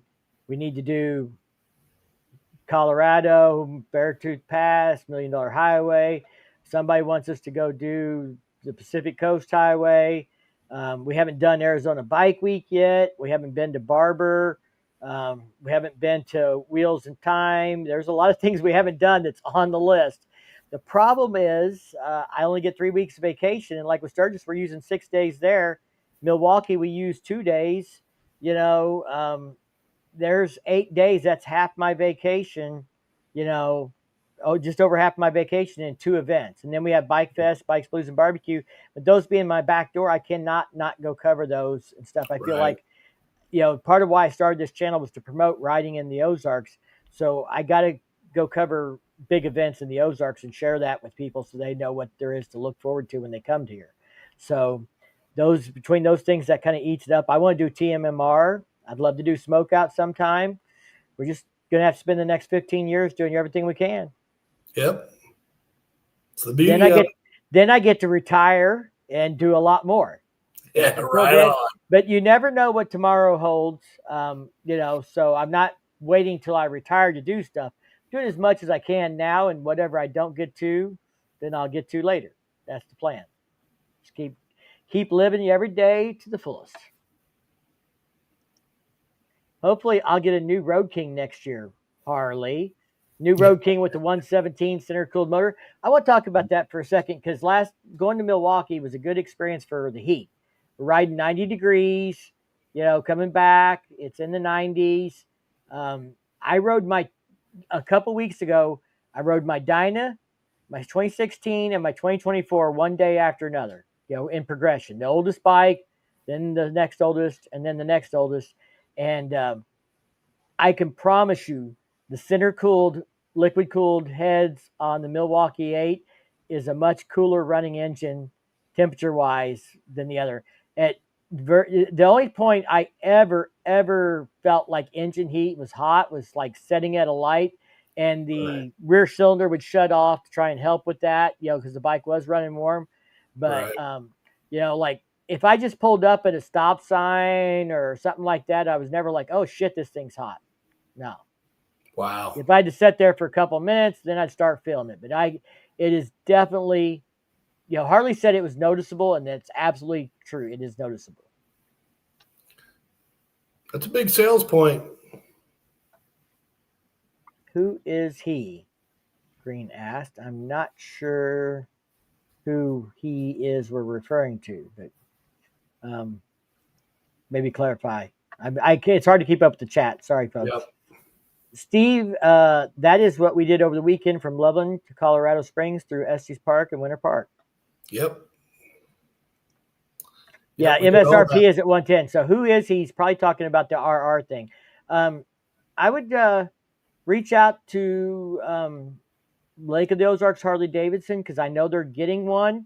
I would tell you to reach out to Renegade Harley Davidson, but they are not getting one. So Renegade's my go-to dealership, but unfortunately they're not going to get an RR because they changed ownership, and there's some deal with that, that like kicked them out of the running to get an RR. You have to, I think, like have a history record for a year of such and such sales or things like that, because they changed ownership that like killed their opportunity to get an RR. But I do know Lake of the Ozarks Harley Davidson was getting an RR, and that would be who I would talk to. And you can tell them that Riding in the Ozarks knew they were getting one and said to reach out to them. I don't know that it's going to help you any, but you can try. They're on their second Gray Ghost. They sold their first one to a guy. I told all about it at the barbershop, and he went and bought it, and they didn't know that I was the one that told him about it. And then we were chatting about it, and I was like, I told this guy at the barbershop all about it on the day it was released. He went and bought one, and then my barber texted me a couple weeks later and said, hey, that guy went and bought one of those motorcycles that you were telling me about. And then Saturday, I send you a picture from there of that Gray Ghost, and then I was really shocked when you told me they'd already sold one. That was their second one, because that's a pretty small dealership, Yep. Jay says an RR. Chase says they were talking, I guess, Jay Sorsby or an R18. And Jay says, or an Indian Springfield Dark Horse. The chat's going to shit. Here we are talking about Indians and BMWs. Dealership for the RR. Yes. Lake of the Ozarks Harley Davidson. I will contact them. Well, good luck. Talk to Joe, or Jack is the owner, but Jack's not usually in. Joe's kind of the sales manager, so that's who you'll probably deal with in the end. Yep. Yeah. Do it tomorrow morning. Don't leave a time gap. I don't know. And I know they were getting one, but I don't know if they've gotten it yet. And I don't know if they've got a buyer for it yet, but it's worth reaching out to them. If I was, if I couldn't get one from Renegade, that would be the second place I would go looking for one, because I know they're going to get it. If I had $100K cash to drop on one, that is. Yeah.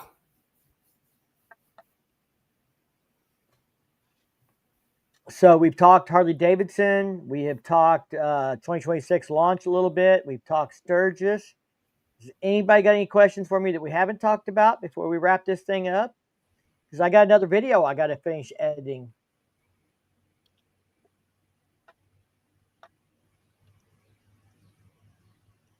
Going once. Going twice. Thanks, Green Rush. Hey, good luck on getting that RR, man. They're badass.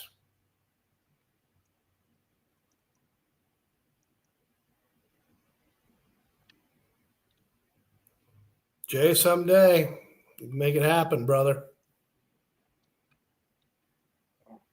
Jay still hasn't ridden an M8. He hasn't even ridden one. Jay. Well, if you come to Bikefest, I'll put you on a Street Glide M8, and you can take it out for a ride and bring it back and tell me what you think of it. We'll do it on a video. We'll see if we can sell you on one. So, have you got to ride your thrashing seat yet, Steve? Nope, not yet. I literally got it in the mail yesterday, and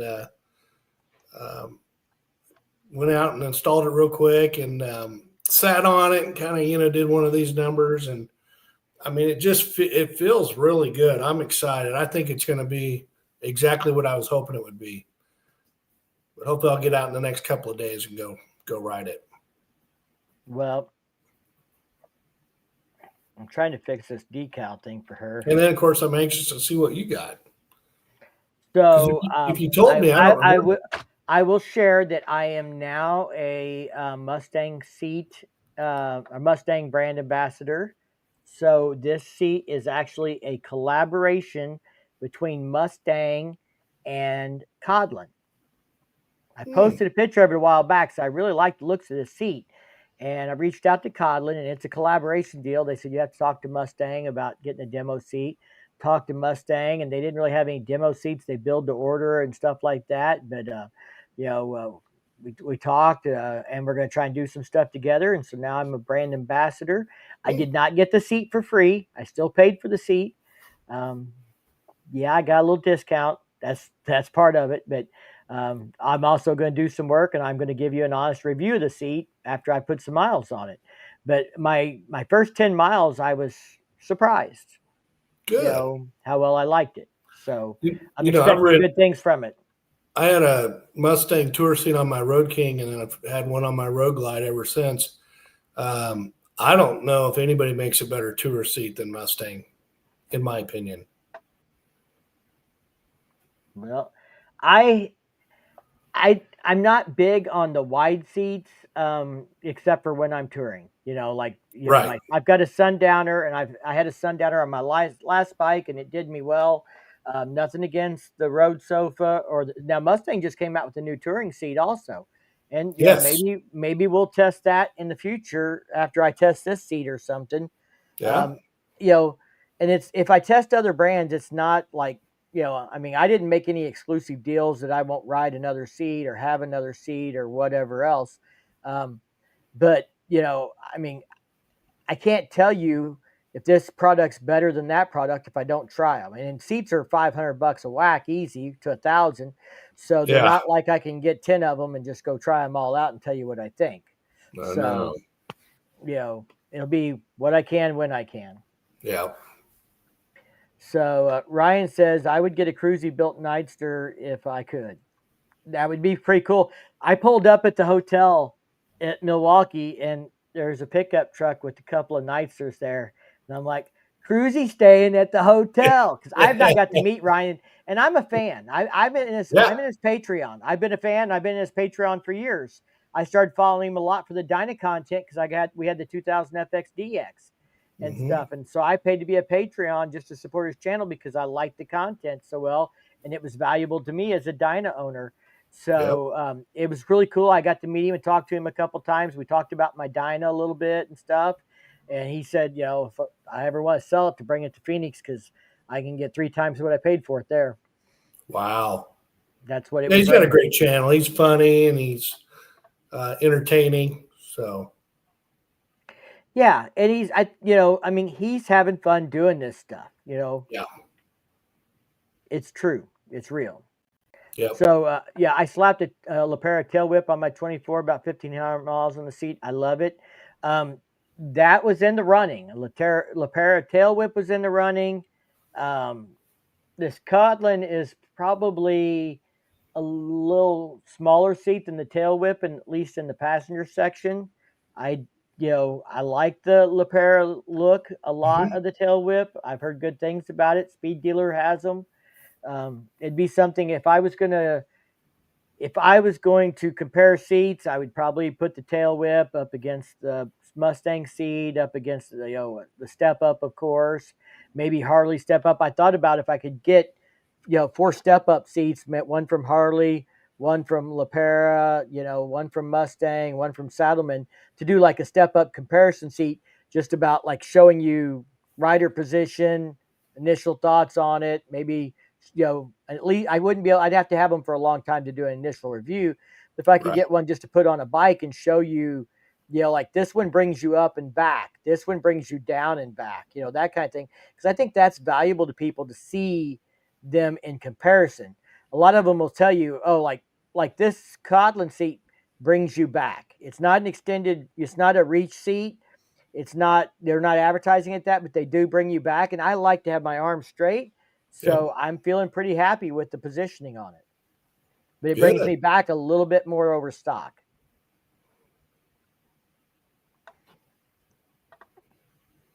Jay loves his Mustangs.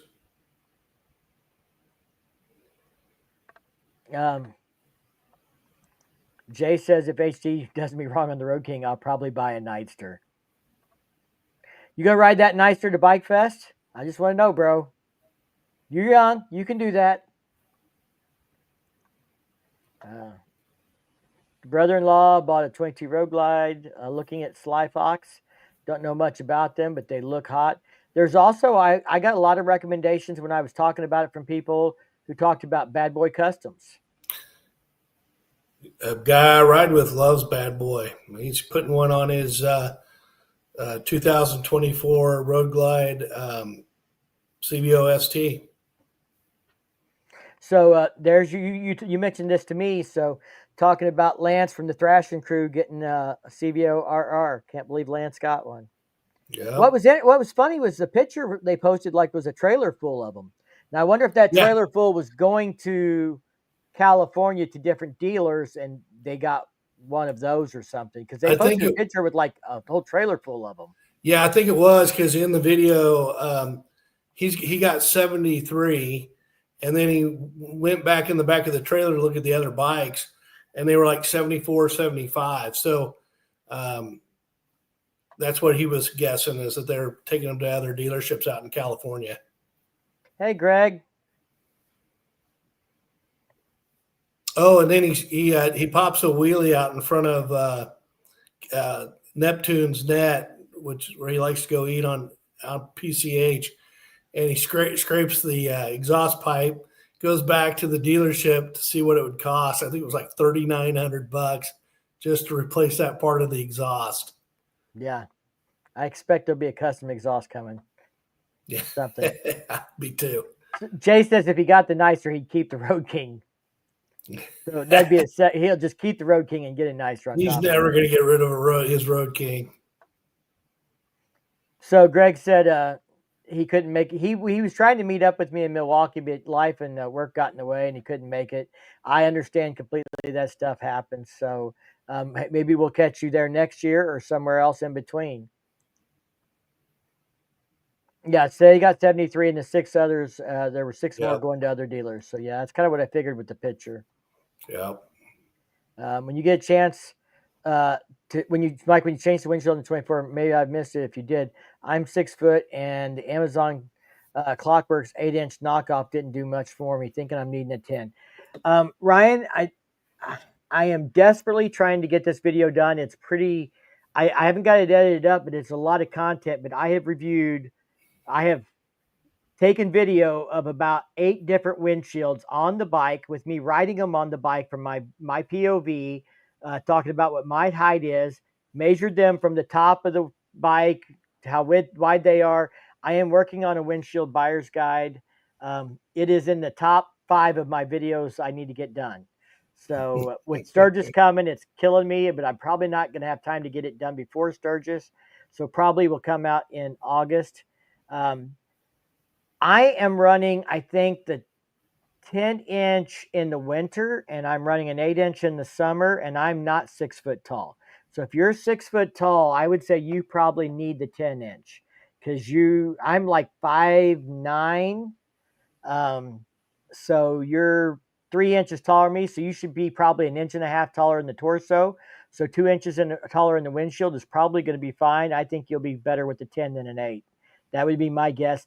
The 8 has been about right for me in the winter when I want less air on me than I do the 10, but I also do a taller seat in the winter. I run a heated seat that's my Sundowner that's thicker, so it raises me up a little bit also.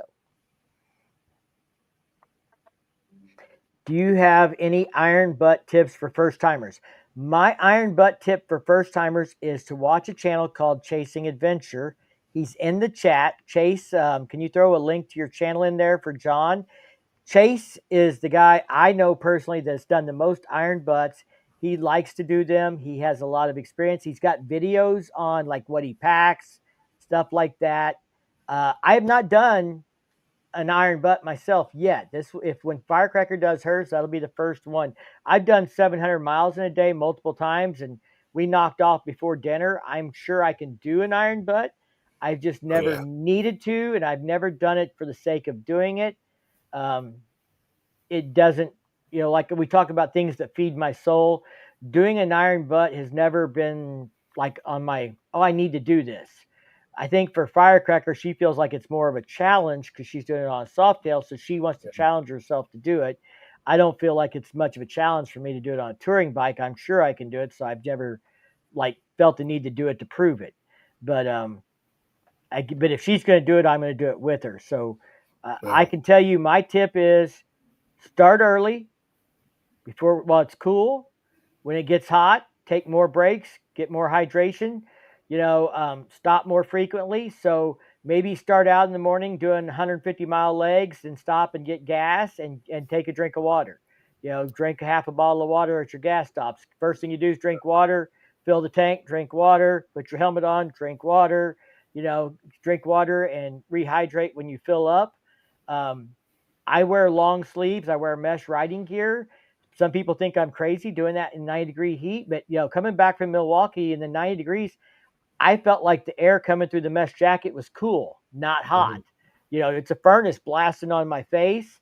If I take it off, I feel like the wind blasting on me is hotter than when I'm wearing the mesh jacket. So proper gear, I think, helps. Hydration's big key. I mean, that's going to have a lot to do with how tired, how sleepy, how long you can last. And to be honest, I think if you take your breaks, get hydrated, and then get on the road and don't screw around and just make miles. It's not that hard if you have the right bike for it. I did. I'll admit, I did put a cup holder on my new bike. I've not had one on it yet, but I put a cup holder on just for Sturgis because I run cruise control, so I can twist the top on a bottle of water and take a drink while I'm riding, and I will drink water while I'm rolling between stops. Not You know, if I'm gonna do 1K in a day, you can believe me, I'm gonna be drinking while I'm riding, drinking water. John, I did one. Here would be my recommendations. It's going to take you about 17 hours. I would recommend that you start somewhere in the evening, around midnight ish, 2 o'clock, something like that. I would also recommend that you stay on interstates for speed wise, and also less chances of having a deer or something jump out in front of you. Figure out like a road, interstate road that may not be as traveled as much as others. Less traffic, I think, is important. I did 5-hour energy drinks. I didn't do like big monster cans. That way I didn't have to pee. Make your food stops real quick. Maybe even at a gas station, just chuck down a couple things. And then about halfway in, I started taking a pain reliever. So those would be my recommendations. Is the pain reliever just for like sore back, sore butt kind of thing? But yeah, butt and back. Maybe your legs get a little stiff. Those were things that I did. Chase sent out a link to his channel, John. Check him out. Go watch some of his iron butt videos. Maybe they'll help you know what he packs, things like that. Yeah, Chase breaks it down really well.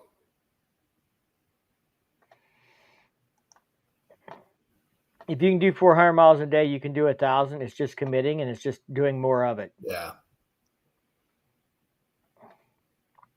Yeah, take a second to subscribe to Jay Sorsby's channel. Yep. Eat light, energy foods. Don't fill your gut and then be sleepy. Yeah. Small meals, 5-hour energy drinks versus a big 16-ounce can of something. Yeah, I will only have like one soda at lunchtime, and the rest is water. Yep. Make it easy on your bladder. Also, water you'll sweat out. You won't have to go pee as much, but you'll stay hydrated. If you drink things that don't sweat out like soda, you're gonna have to go pee more. It's more work on your bladder. Yep.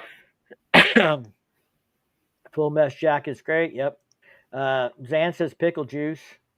Yeah. Normal iron butt isn't about time; it's about doing it. Pain I bought reliever, aka bourbon and pickle juice. I bought a couple of running shirts, the long sleeved running shirts that are not made out of the plastic material that has the thumb loops, Dry fit. and then that way the Yeah. sun doesn't beat your ass so bad. I've got a Dixon one that's in orange that we bought at Sturgis last year that I like. I have an Odin MFG black and white one that I wear, and then I have when we were in Daytona, we had to have long sleeves, and I ended up not wanting a jacket but wanting one of those. I had taken a hoodie, and the hoodie was too hot in March in Daytona. I'd never been, so I didn't really know what to expect. But when it got real like rainy days, the hoodie was great when it was overcast and things like that. But when the sun came out, the hoodie was a little too warm. So we went and bought me like a white one of those at one of the fishing places, long sleeve, but that dry fit type material that's light wicking stuff.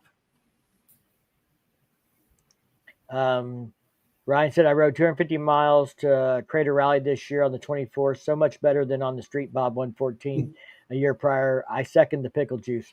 So, Ryan, when you went to Crater Rally, I am trying to think of his name, but I know him and I follow him, and I met him at BBB. But the guy that puts on Crater Rally was the MC at Flatheads, and I can't think of his name, but he is going to be the MC at Kickstands.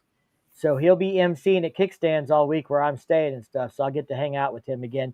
But he puts on Crater Rally there in Texas, and he has another rally.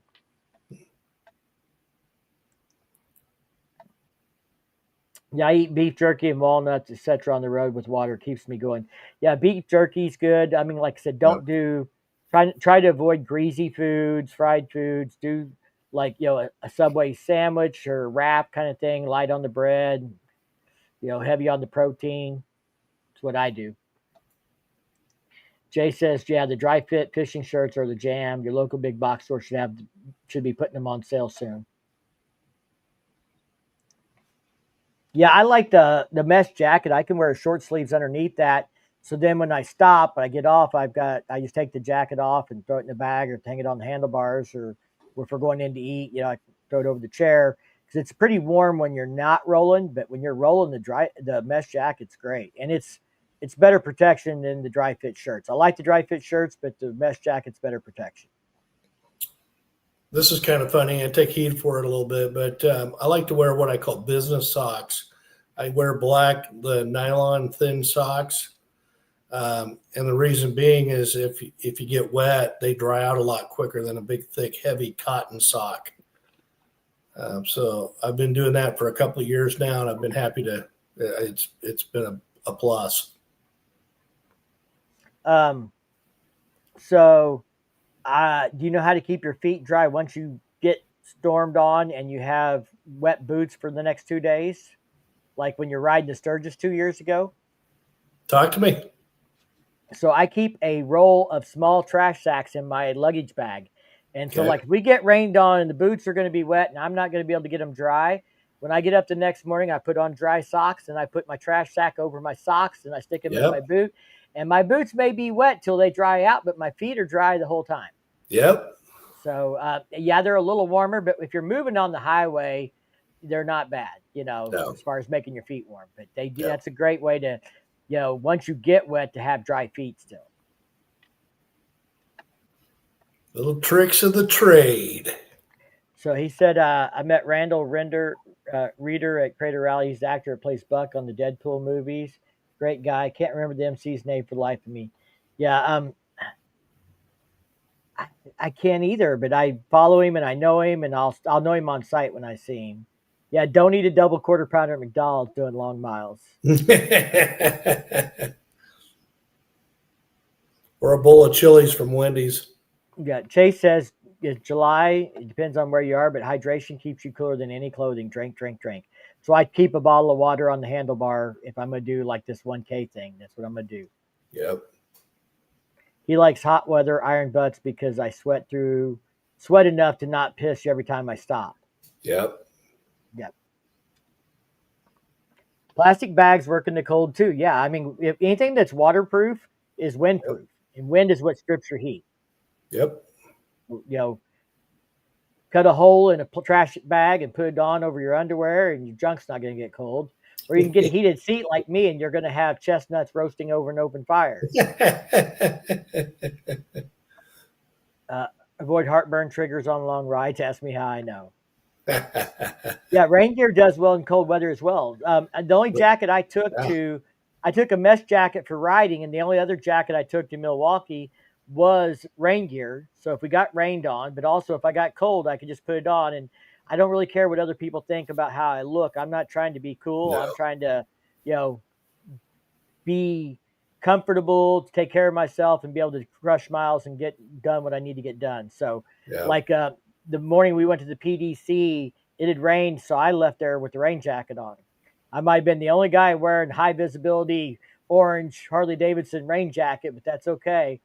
I might not look cool, but I was perfectly dry and perfectly comfortable.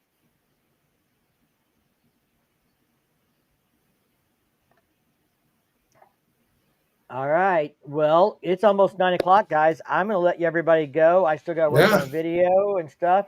Thank you, everybody, for joining us. And we probably won't do another live till we get back from Sturgis, because next week's all going to be about prep for Sturgis, and then we're gone for a week.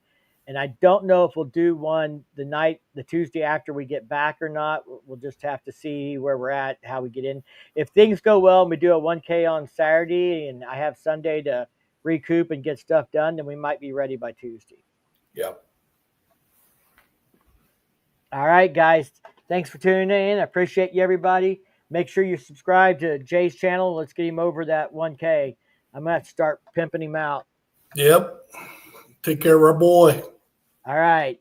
Y'all stay safe and keep on riding. We'll see you in the next one. Peace.